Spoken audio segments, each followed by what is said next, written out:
স্বপ্ন পূরণের জন্য ছাড়তে হবে যেসব খারাপ অভ্যাস। অলসতা স্বপ্ন ধ্বংসের সবচেয়ে বড় বাধা। আজকের স্থগিত কাজ আগামীকে দুর্বল করে দেয়।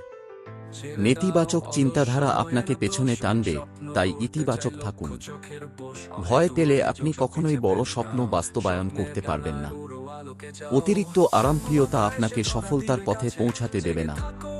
নিজের ওপর বিশ্বাস না থাকলে অন্য কেউ আপনাকে এগিয়ে নিতে পারবে না।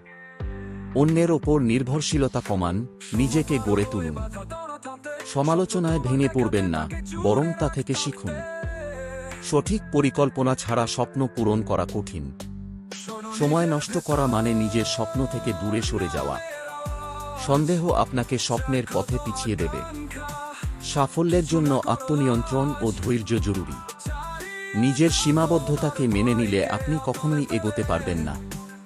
একবার ব্যর্থ হলে হাল ছাড়বেন না, আবার চেষ্টা করুন। অন্যদের মনোযোগ পাওয়ার চেষ্টা নয়, নিজের লক্ষ্যেই ফোকাস করুন। ছোট চিন্তা বড় স্বপ্নের শত্রু। আত্মতুষ্টি আপনাকে পিছিয়ে দেবে। নেতিবাচক বন্ধুদের সাথে সময় কাটানো এড়িয়ে চলুন। অভ্যাসই মানুষকে সফল করে তোলে, তাই ভালো অভ্যাস গড়ে তুলুন। অন্যের সাথে নিজের তুলনা করা আপনাকে দুর্বল করে দেবে। যে স্বপ্ন দেখে সেই সাফল্য পায়। যত বড় স্বপ্ন, তত বড় সংগ্রাম প্রয়োজন। বড় হওয়ার জন্য ছোট ভুল থেকে শিক্ষা নিন। সাফল্যের জন্য আত্মবিশ্বাস ও কঠোর পরিশ্রম অপরিহার্য।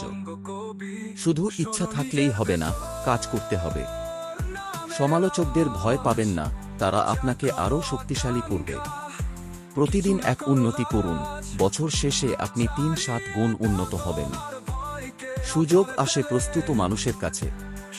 নিজের দায়িত্ব নিজেকেই নিতে হবে। সাফল্য রাতারাতি আসে না, ধৈর্য ধরুন।